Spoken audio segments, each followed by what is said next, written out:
Like I can't just pop into the States, be like, cool, like I want to play D1, like university. I need to be there probably in high school early so that I'm with these people, competing with these people and like in the system and understanding how things work.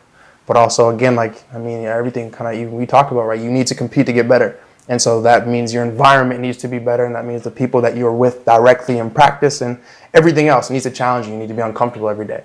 And so I was like, okay, like I got to really level up and take this seriously. Like, what does that look like for me to go somewhere else? And there had been kind of a couple people kind of through the grapevine that we knew about, like that had gone to school or had done other things, like not like Sacred Heart or whatever, but like out of the province type of deal. And so we were kind of digging into that and you know, kind of wasn't really in until I finished up at Goresbrook and then did 1 year at Citadel. So I played that whole year, which was an interesting season, right? Being a rookie, you know, the norm is you don't get to play, definitely not starting so much. But that was kind of that first year in terms of, you know, the game plan was, okay, I need to get to the States.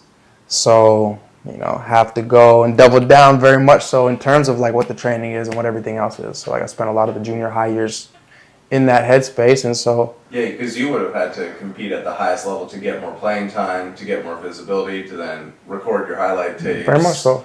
To get that stuff out there, right? So you had to make a big impact in a grade 10 year, which very few athletes do. Very much so. So it was interesting, right? Because especially like, and it wasn't so much like, oh, I like football, doing like, as I said, like this was the love as well as track. So it was in terms of like competing and training, like that was not a question. Up early, you know what I mean, running home from school in terms of, you know what I mean, just to get the cardio, running at night, training, like it was the process very much so. And so to kind of go into Citadel and you know, get kind of those like second half reps, but still to be able to put up the same numbers as the first team in like less time, it was interesting kind of because it was, you know, you build kind of the camaraderie, being like the younger and you're with some of the other guys, but then also being able to get into the games and have an impact at that level, you know what I mean, to you know, when we hit playoffs, like I was able to start, you know, and did well. And we ended up winning the championship thing, and obviously we had a great team. And shout out to, obviously, at that point, I mean,